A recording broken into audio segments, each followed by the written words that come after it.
From the blackest corners of your mind, they call, pulling you deep into shadow, twisting your senses, keeping you from sleep. It's time to face your darkest fears. This is Tales to Terrify.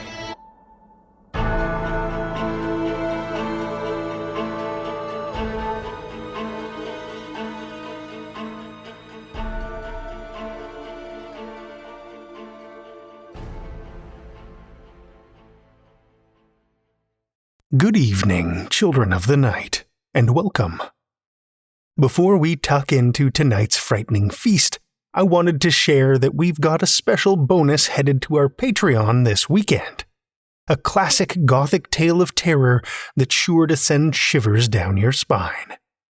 Join us over at patreon.com/talestoterrify to listen or to sign up and support.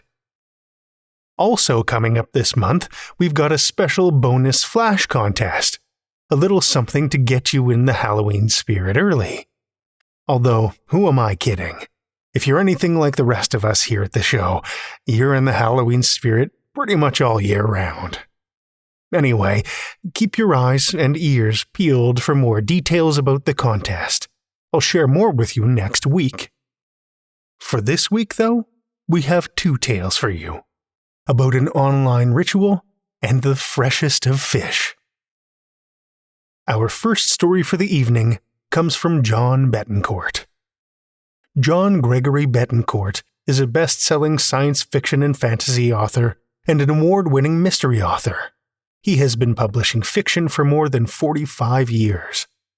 Currently, he runs Wildside Press.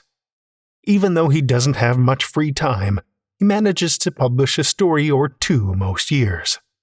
His first novel in more than a decade, The Things from Another World, appeared in 2024. He lives in the Washington, D.C. area with his wife Kim, 2 Welsh corgis, and assorted cats. Children of the night, join me for John Betancourt's Sock It To Me, a Tales to Terrify original.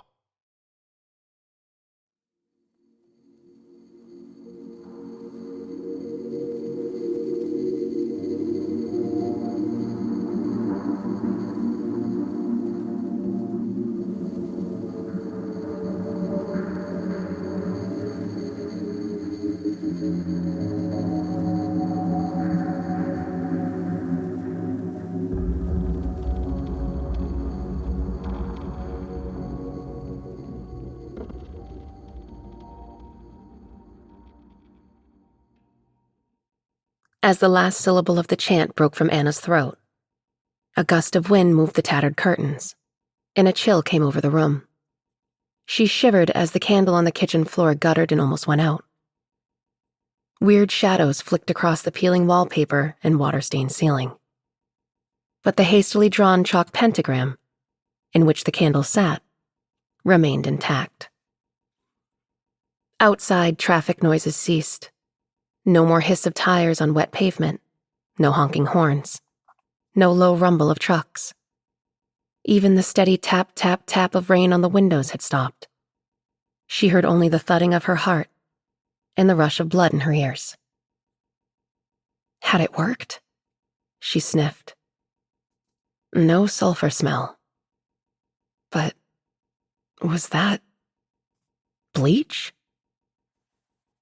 She squeezed her eyes shut, praying to any power that might be listening. Don't let me get evicted again. Please. I can't take it on the streets. She had expected smoke, fire, maybe a voice booming with infernal promises. If it worked at all. The self-help website she'd found on her phone had promised instant results. But you couldn't trust everything you saw on the internet, could you? There came a soft pop, like a cork leaving a bottle. Yes, a high, squeaky voice said. It sounded almost like a cartoon mouse. Anna opened her eyes. In the center of the pentagram, sat a creature no bigger than her fist. It looked disconcertingly like a dust bunny. Or maybe a lump of matted hair and dryer lint from the lint trap. And it had a disturbing number of small, glistening black eyes. They blinked slowly, out of sync, regarding her without malice, merely observing. She gaped. No, that wasn't right. Where was the towering demon? The creature that could solve all her problems? You summoned me? The dust bunny, dryer lint, whatever, said. She heard its voice clearly, even though it didn't seem to have a mouth. What do you want? I'm about to be evicted. I need help to stop it. And I need food. Especially food. The debt can be cleared. The larder can be stocked with more than you've ever dreamed of. But there is a price. In a half-choked voice, she asked, "What do you want? My soul?" More eyes blinked. Socks. There was a squeaky, demonic chuckle. I require all of your left socks. For eternity. Anna blinked. What? Every garment you possess now or in the future that is intended for your left foot. Socks.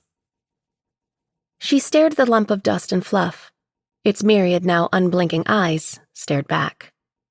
She thought of the eviction notice on the fridge. She thought of sleeping on the street. Of having to beg for food. Left socks? Only left socks. It was insane. Utterly, completely insane. A hysterical giggle threatened to bubble up. All of your left socks, it said again, as if reading her mind. That's it? For eternity. Not my soul. What would I do with a soul? The silence stretched. What choice did she have? Okay, Anna whispered. I agree. Done! The creature gave a final collective blink of its eyes and vanished with a soft pop. The scent of bleach began to dissipate. Suddenly she could hear trucks rumbling and car tires hissing and splashing through the rain again. Droplets pattered on the kitchen window. Anna sank into a chair, laughing until the tears ran down her cheeks. Then she stopped. She looked down at her own feet, clad in worn, mismatched socks. She wiggled her toes through the fabric. Had she dreamed up the sock demon, or whatever it was? The absurdity made her laugh again. Sock demons. Yeah, like that was a thing. She glanced toward her bedroom, toward the overflowing laundry hamper in the dresser drawer. Pop. Half the socks on the floor vanished. Pop, pop, pop. The dresser drawer shook. She gulped.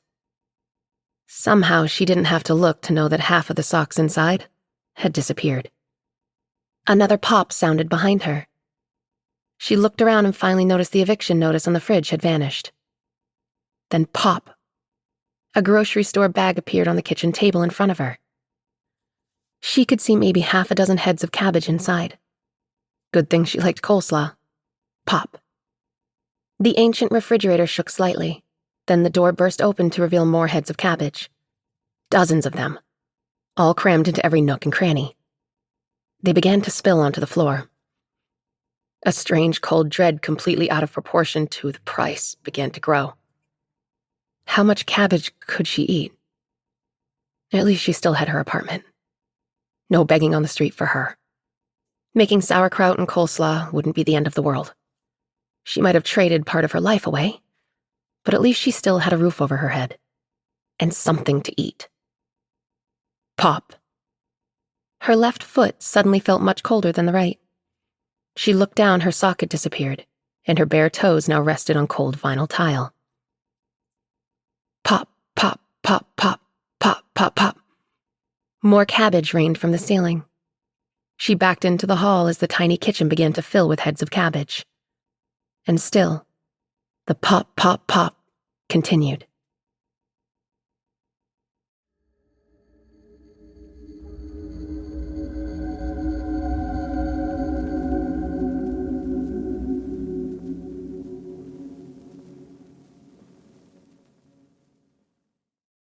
That was John Betancourt's Sock It To Me, as read by Danielle Hewitt. Danielle is recording out of New Bedford, Massachusetts, where the people can be just as scary as any horror story. When she isn't recording, she tends to the 2 small children living in her house. They just won't stop screaming at night. Danielle is a graphic designer by trade, spending most nights photoshopping horror scenes out of your nightmares. Thank you, Danielle. Our second tale tonight comes from T.R. Steele. T.R. Steele is an author of fantasy and gothic fiction living and writing in Toronto. He shares his home with a cat, a blue-tongued skink, several houseplants, and an expansive library of plant and animal reference books. His work has been published in A Coup of Owls Press, Hearth Stories magazine, Tales to Terrify, and Heartline's Spec. Listen with me, children of the night, to T.R. Steele's Julian of the Eels, a Tales to Terrify original.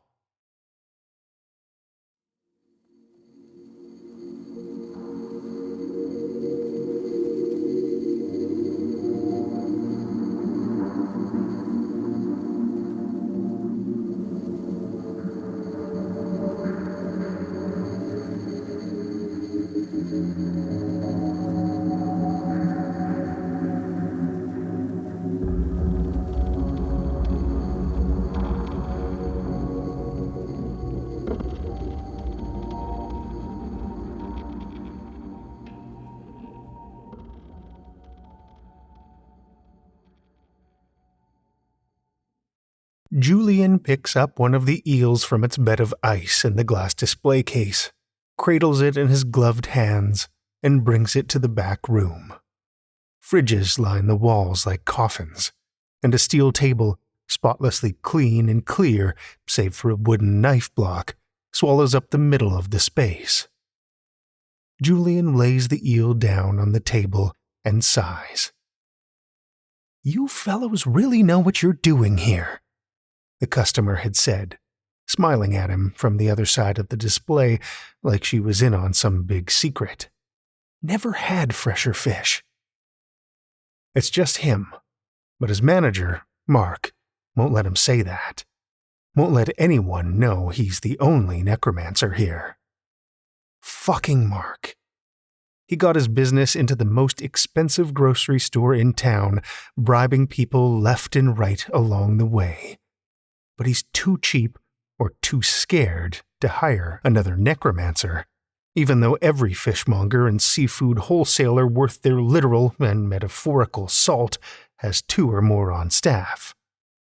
If Rossetti's grocery wasn't so close to his girlfriend Nadia's place, Julian would have been out of there before he even had a chance to restart a second fish heart. But at least Mark doesn't skimp on supplies. Like one might find at any good fishmonger's, an assortment of filleting knives is magnetized to the nearby wall. Julian selects his favorite and stands before the glistening eel. Its yellow eyes seem to follow his every move, glittering in the fluorescent light. With another sigh, Julian removes his left glove, angles the knife, and cuts a slash across his palm. It's so scarred it hardly hurts. He's thought about getting his palms tattooed just to see if that would hurt, but it would be like burning a wad of cash. The damn things would get ruined under layers of scar tissue. He watches without interest as his blood drips into the eel's open mouth.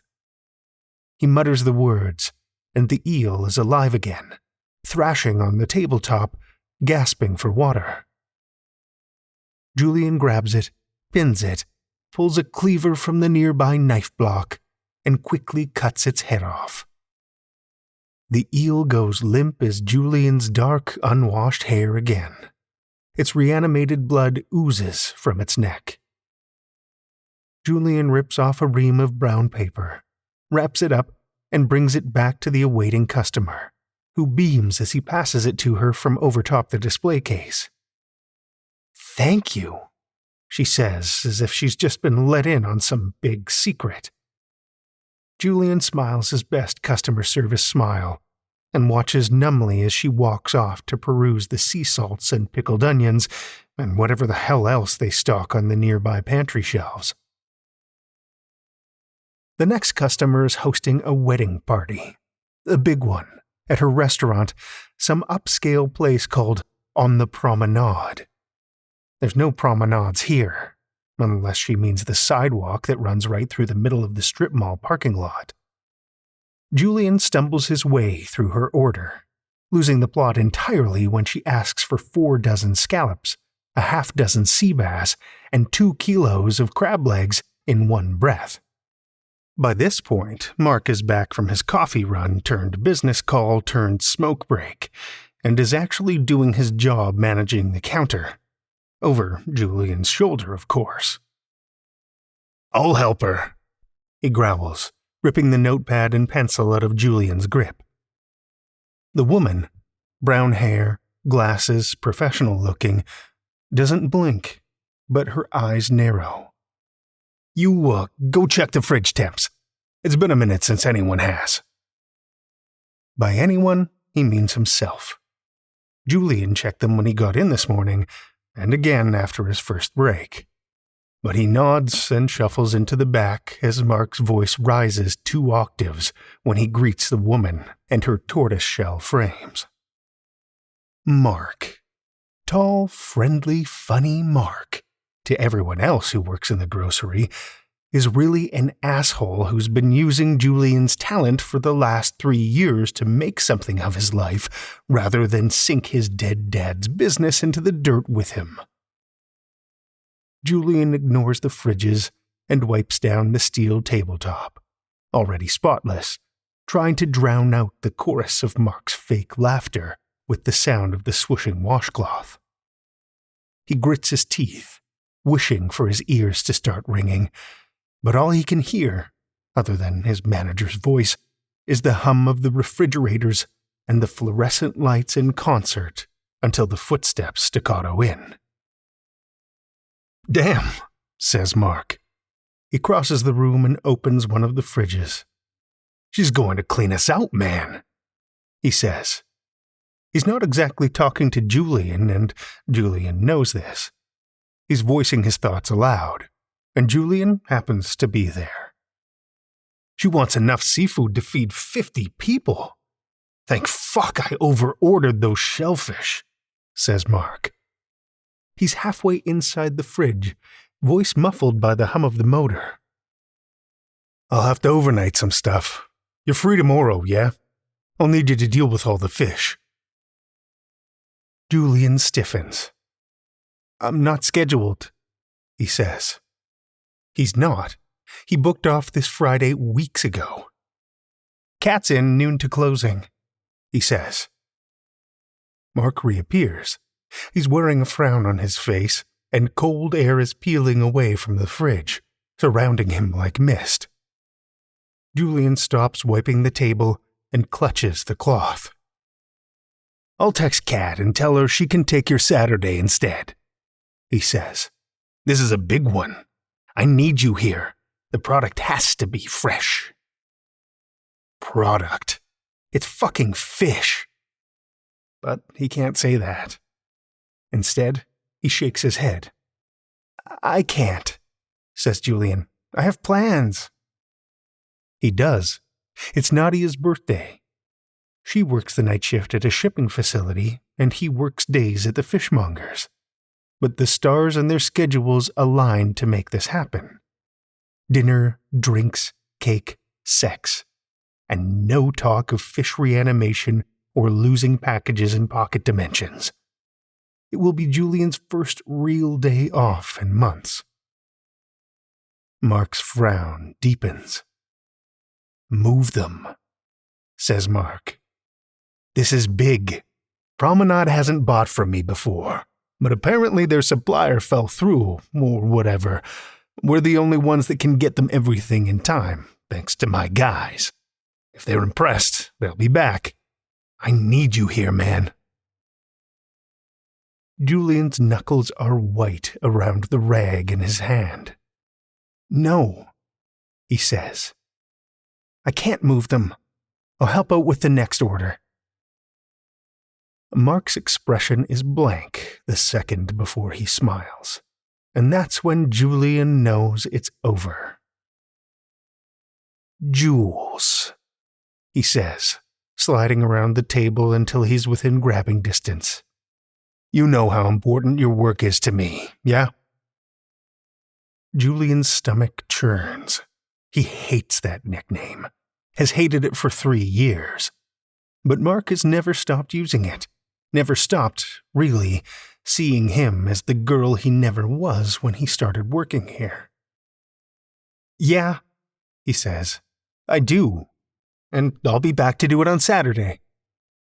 Because that tactic didn't work, that mean-spirited way of making Julian feel small, Mark's face slams shut like a door.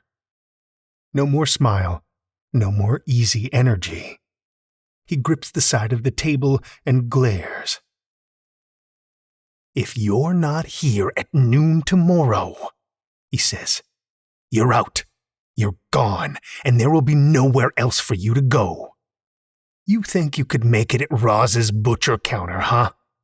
See how the slabs come back to life, sliding across the table, as if they could piece themselves back together somehow? Disgusting, man. It'd be sick."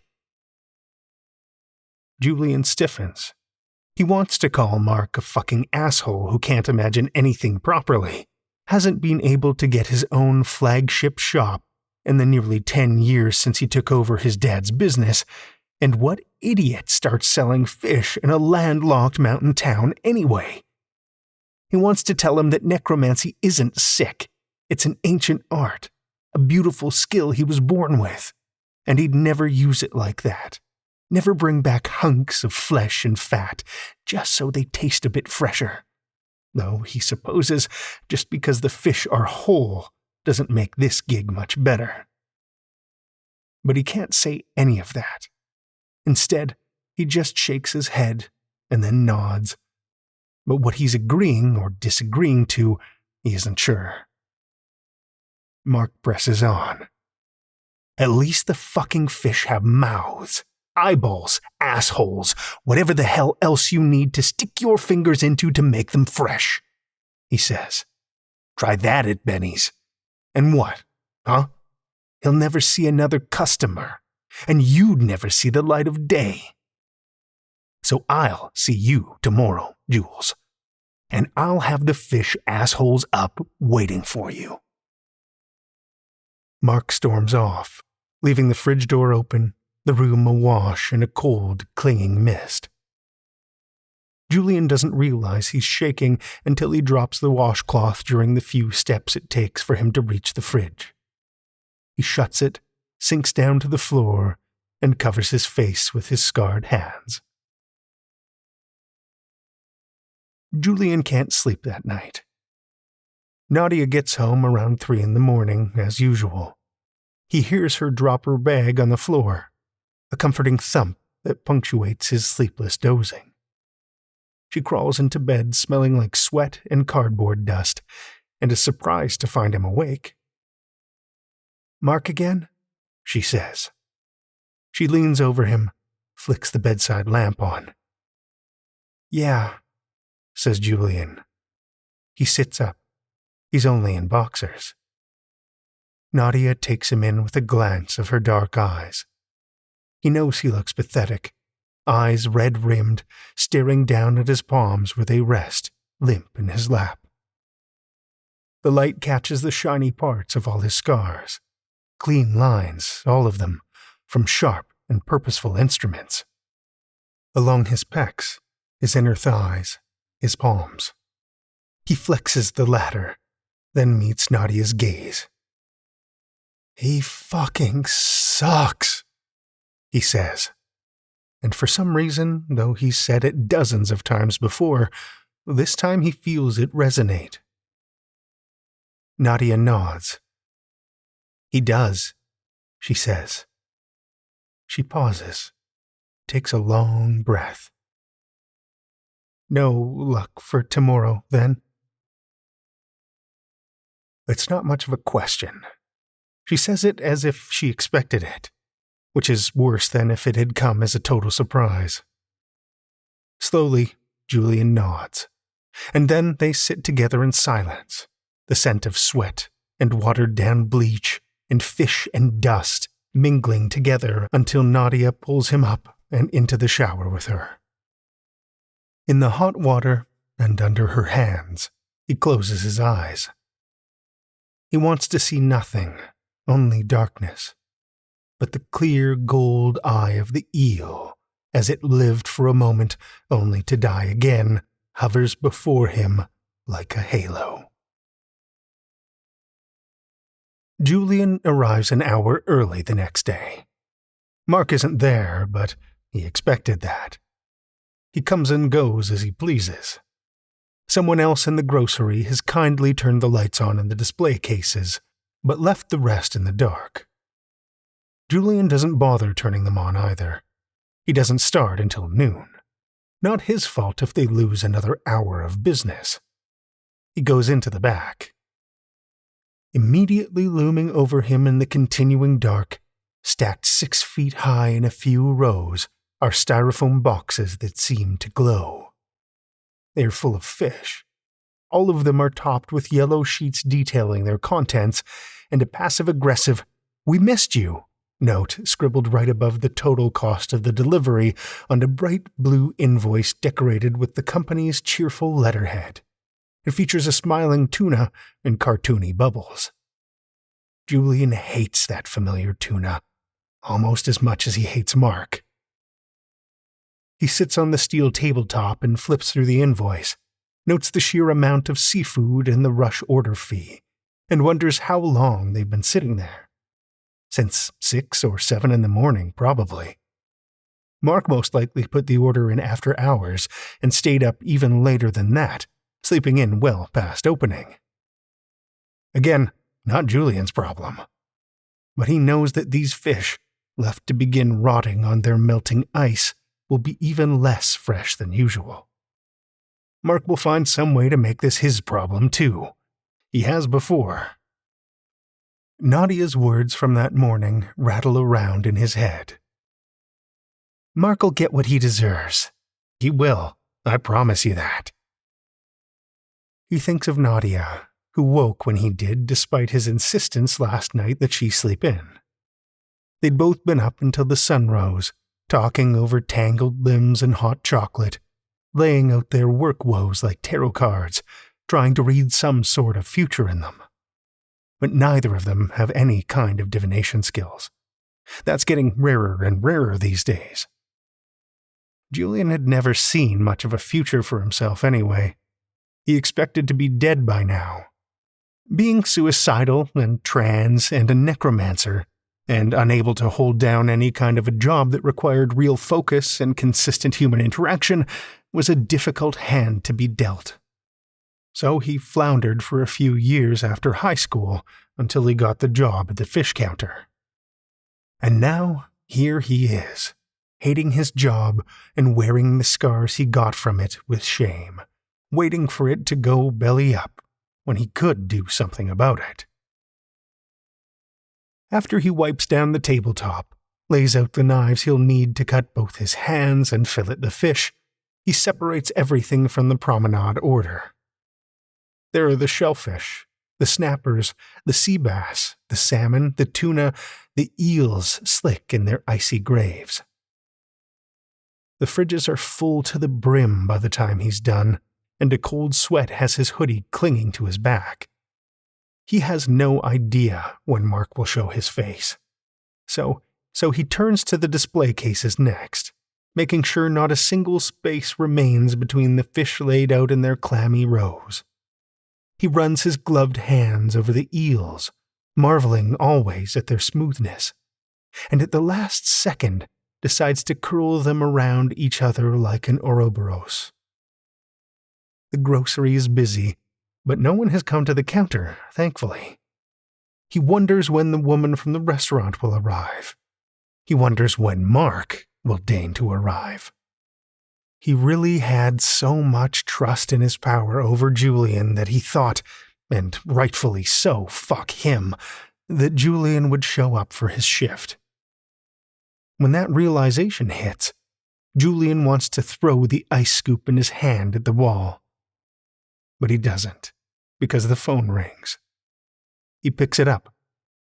The line crackles, and then a woman's voice pitches in. "Hello, Mark?" she says. Julian swallows. "No," he says. I just work the counter. Can I take a message?" "Oh, sorry," she says. She sounds like she's driving. Julian hears a rush of static behind her voice. "Yeah, sure. Tell him I won't be able to pick up the order, with my apologies. My regular guy came through. I'll still come by later for the eels. Can't find those stupid things anywhere else. If you could get them ready for me, I'd very much appreciate that. Julian," he says. He doesn't recognize his own voice at that moment. It sounds gravelly, distant. It's Julian. "Thanks, Julian," she says. There's no real gratitude in her voice. "Mark said they'd be the best we ever had. I hope that's true. See you around 5. She hangs up. Julian stands there, holding the dead receiver, and doesn't move until someone rings the dinky little bell they have atop the display case. He turns, phone still in his hand, and sees a middle-aged man with a goatee wave emphatically and beam at him like they've known each other for years. Maybe they have. Julian's terrible with faces. He folds in on himself and brings out his best customer service smile. Julian's first break comes crawling around the corner, and still Mark hasn't arrived. He takes it anyway, finishing off a room-temperature cool blue Gatorade and granola bar before sitting in front of an open fridge to simmer down. Anxiety makes him flush, makes his sweat sour, makes him sick to his stomach. What the hell is he going to tell Mark? Some way, somehow, the promenade's cancellation will be his fault. He'll have to hear about it for weeks. Mark might even dock his pay, which he's done before, when customers returned fish or failed to pick up their orders. Julian can do nothing. Julian has always done nothing. Maybe he changes that today. He crawls forward on his hands and knees toward the fridge, apron dragging on the floor beneath him, and pulls out one of the styrofoam boxes. Inside, 3 huge sea bass stare up at him. He stares back at their mottled green skin, their dead gray eyes, their ripples of fins. He can't picture them in the water, cutting through the ocean like arrows through air, but he can see them alive, flopping around, drowning on land, their final thoughts brought back to them, accompanied by the iron tang of his blood on their tongues. He slaps the 3 of them onto the steel tabletop and goes for the snappers next. Soon the entire contents of the fridges are lined up on the massive tables, save for the shellfish that are still alive and the fish cut into pieces already. From the silvery sheen of mackerels to the bright red of snappers, he has all the fish out and glistening under the fluorescent lights. The back of his neck is damp with sweat, despite all the fridge doors now hanging open. It feels wrong, what he's about to do, but he finds himself reveling in it. All these years of taking and taking and taking, now it's his turn to dish it out. But not all of the fish are here, he realizes. He peels gloves back onto his pallid hands and steps out to the displays, where the eels remain, chasing after one another in death. He removes them from the case carefully, lovingly. Mark used to make fun of him for how gentle he was with the fish. "They're dead," he would say. "They'll be dead again soon. Doesn't matter how you handle them." Oh, but it does. Julian knows that a stressed animal is a flavorless animal. He knows that a roughly handled body can come back even more broken than before. When he first learned what he was and what he could do, he practiced on flies and spiders, on ants and moths. It was difficult to keep them whole. Roadkill was the worst. He tried once and then never again, and was grateful he had been wearing boots that day. After, it was rats in the school's biology lab, when he was supposed to be in gym class. They lived in the walls for months. And then, Nadia's roommate's cat, and though it only lived a few hours more, that was enough. Enough for her to get the chance to say goodbye. And now the fish. The fish for the last 3 years. Hundreds of them, brought back to life only to die again at his hand. Well, he thought, not this time. If he worked quickly, he knew, he and Nadia could still make it to their dinner reservation. Neither of them had wanted to cancel it, clinging to some hope that they could still make it, even though the restaurant was halfway across town and neither of them owned a car. So he chooses his favorite knife, removes his left glove, and cuts an angled line across his palm. Rivulets of blood flow down to Julian's elbows, and the tabletop is alive with dying fish. They thrash and writhe and squirm, some of them leaping a few feet into the air only to hit the floor and keep jumping. The sardines are the flightiest. One hits him in the face, another tangles in his hair. He brushes them away, smearing blood on his skin, and keeps going. It's the worst feeling in the world. It's the best feeling in the world. Both his hands are raw, and the knife is slippery in his grip. The bell atop the display case rang out a few times, and then stopped. He can't hear anything anymore, not over the sound of the fish in their second death throes.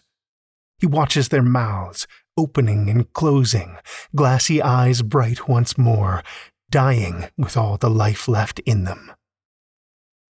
In his haze, for just a moment, he comes back to himself.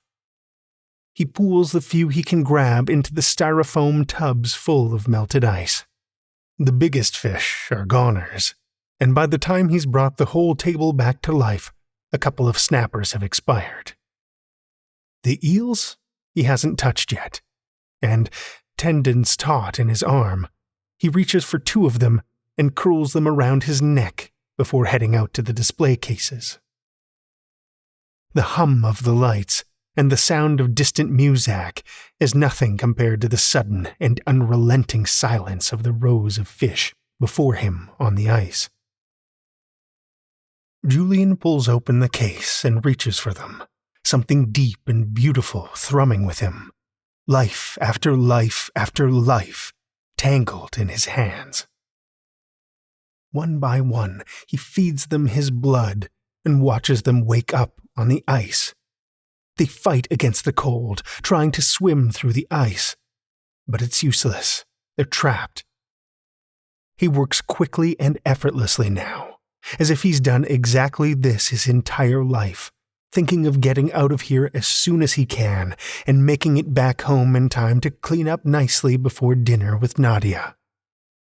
He's wondering if he'll dip into his savings for bottle service, or something stupid and stereotypically heterosexual like that.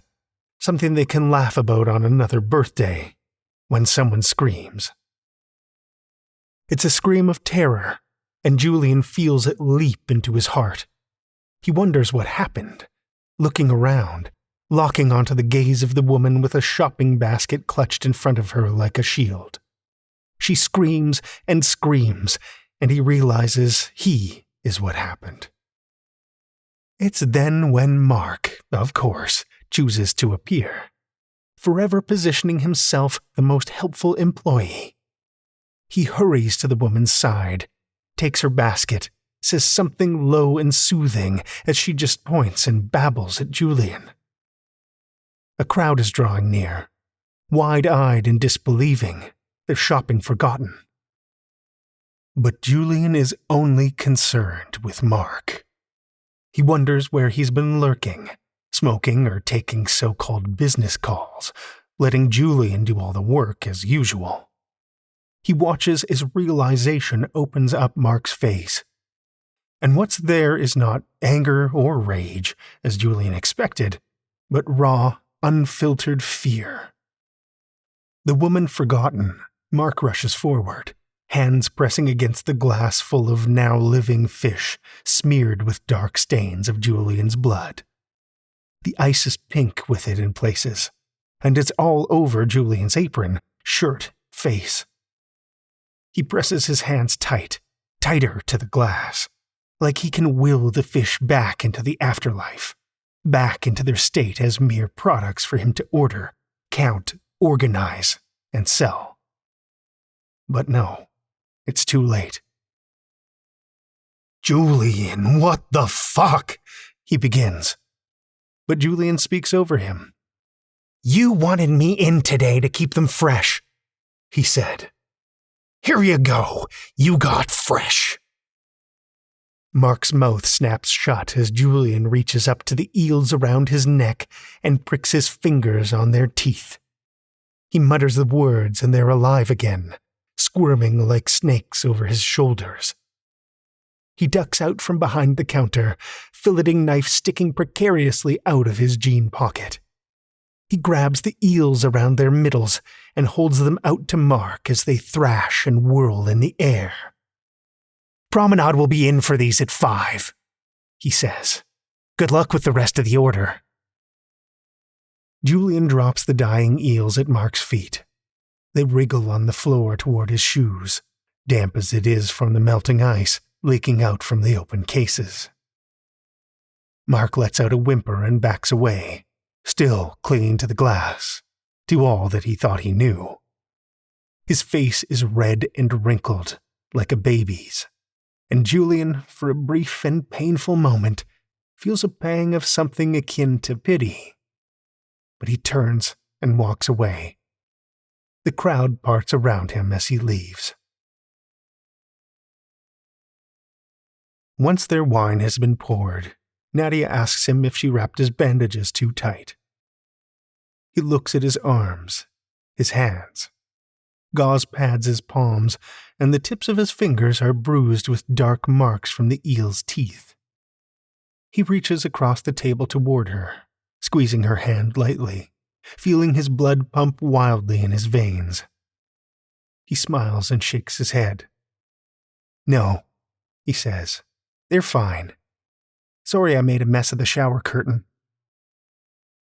She laughs. "It'll wash out," she says. She's smiling too. "What are you getting?" she asks, turning her attention to the menu. Julian peruses it with her. There are lots of options, dishes with long, elegant names and striking descriptions that include many accent aigus. As he reads, the warm lighting on the restaurant fills him with quiet.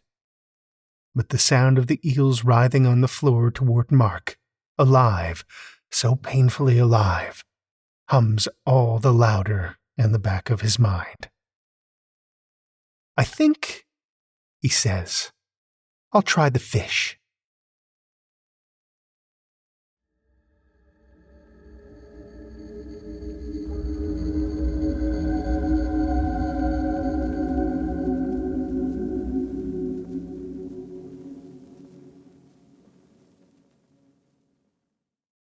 That was T.R. Steele's Julian of the Eels, as read by me. You can learn more about me on our website, talestoterrify.com.